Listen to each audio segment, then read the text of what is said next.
Welcome to TWitWoW, the best everything podcast on the internet today.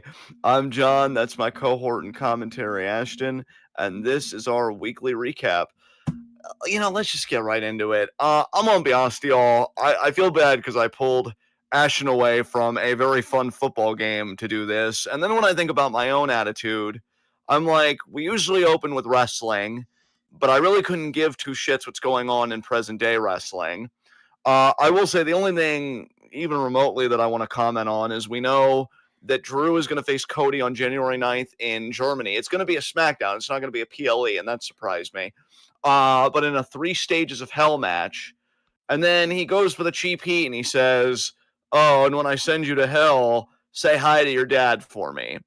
I want to take this opportunity to do something that I really hate how often I do it on here, but, we try and be mature, unlike most of the people ruining the Before fucking you do your planet. thing, I do just want to let you know that your timing could not possibly have been better. Yeah. Literally right before you called, the Ravens scored a touchdown to basically seal the game. So you basically called only after the game was already pretty much completely over at that point. So you're good. Well, I appreciate you all the same, friend.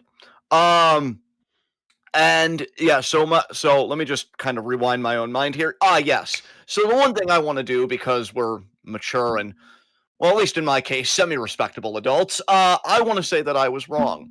Because, see, I took up for Drew when he was first a heel. You've been against it from the beginning, I feel like, because you're like, I want to see him as a babyface, win a title in front of a crowd. Babyface Drew is awesome. We already knew he was awesome. I think the stuff he did with Brock was some of the best stuff of his career because he looked like a legit unit and he beat Brock in fucking 5 minutes, probably because there was just no crowd. So what the fuck is the point? But even so, it was a great show of dominance. It was great. That was the peak of his booking. And now here is a heel. I defend him at first because I'm like, oh well, he's got this righteous indignation, and he usually is right. He doesn't necessarily lie, and this and that. And it's a different kind of heel. But now that he's just reduced to the cheap heat to get a rise out of Cody, who we both fucking hate, it's like I really wish that these two would just swap places because I think Cody as the heel. I mean, first of all, look at him. Second of all, look at how he talks about himself and just carries himself, character or not. And then think about a Drew that really has gone through the system, had got fired by this company, had to go to TNA, had to go elsewhere, and then come back and prove himself again, did the whole thing. I mean, Cody could say he did the same thing, but he literally founded a fucking company and had EVP status, and only Tony Khan had to rein him in because Cody was like, I want the belt because he's so much of a mark. Like, he actually believes in the illusory prop more than actually running a business. Fuck them both, though. I hate capitalism. And yeah, it's just so asinine to me, and it's so innate. Like, I'm watching this, and I'm like, I'm so glad we don't do this anymore. So that's my thought about. Oh, and just so I can get all the venom off of my chest about contemporary wrestling. When it comes to NXT, dude, I gotta say this is gonna be the meanest I've been in a minute, and I don't know if Foster's here. But Foster, if you're here and you're listening to this, I apologize in advance in case I wound you. But I got to keep it real. I fucking hate Thea Hale, bro. I'm listening. Dude, her voice grates on me. And there is a cringiness about her. And I'll admit I have my cringy aspects. I think we all do. But like, God, she's with that title, which there's been a whole hubbub about that. Was it a work? Did somebody screw up? Whatever. I don't really want to wade into that, but just very quickly to give my 2 cents, I do think somebody screwed up because I think you can audibly hear Blake say to Thea, "Get off of me," during the pin sequence, but the referee did his job. And I thought that was a rule for a while. Apparently, some people gave flack to the referee, but I always thought it was a rule in WWE that you're supposed to count 3 if the competitors don't do their part with like That the near is, fall. I know for a fact that is, or at least was under Vince, a policy in the entire WWE, including NXT. Yeah, I don't know yeah. if it still would be a policy now under Triple H. I especially don't know if it would be a policy anymore now that that happened, and if it was work or whatever the fuck, I don't know. But either way, like it looked like to me it was messed up. Maybe it's a work and I'm getting worked, in which case, cool. I don't even know. Like, work towards what? What's the bigger story here? Because the bigger story here is Thea Hale can't beat Blake Monroe. straight up. I mean, just in my opinion, yeah, that's pretty fucking believable.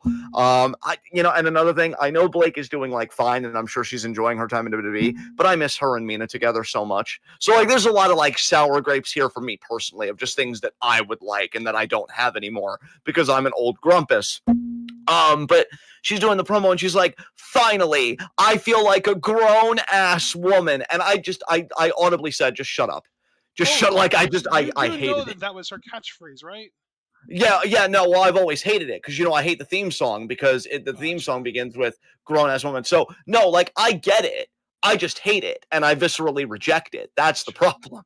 So, yeah, like, I hear that and I'm like, shut up. Just shut up. And then Blake comes out, and Blake, for her part, I actually liked her part in this because you could clearly tell that losing the title affected her.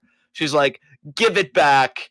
We both know that referee didn't know what he was doing, but I just find Thea as a character. I think as a worker, she's fine. I mean, I'm given, I don't know if it was a work or not, but that does raise some questions.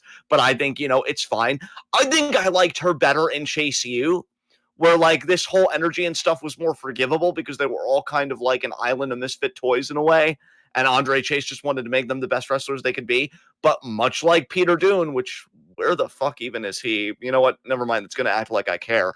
I would just like her to evolve and maybe kind of leave that bullshit behind because now it's just starting to become grating to me. So yeah, like I watch that and I'm like, I think I fucking hate Thea Hale. And I really hope that she just loses at New Year's Evil and Blake gets the title back. And really, the big fundamental point here is just contemporary wrestling, I think, at least in America, makes me fucking miserable, is the big lesson to learn here. And so I just need to stay away from it because if this is the kind of mood it could put me in, clearly I shouldn't be watching it. And then the only other thing I have to say about wrestling in the wrestling discussion section is what I already said in the Discord.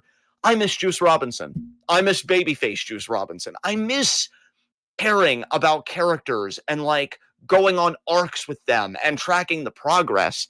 Everything to me that I like dip into and watch just feels kind of lifeless or by the numbers. I don't know if they're in a holding pattern because, WrestleMania season's on the horizon and then they're going to try, right?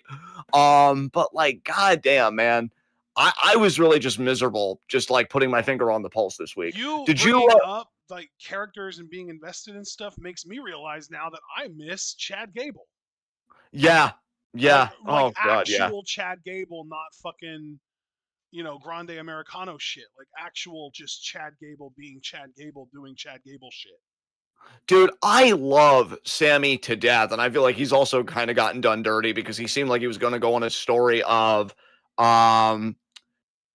it was kind of go on a story of like, I'm going to become a world champion. I want to be a world champion. And now not a peep out of him. He's just doing stuff with MFTs. And now I think he's off TV. I don't know if he's dealing with an injury or he's again in like a pause because they don't have anything for him. So I feel bad for Sammy, but like, I feel like Sami Zayn has low key kind of become the Kyle Broflovski of pro wrestling in the sense that like, you might be right, but we've heard you preach so much at this point that we're not interested in hearing what you have to say.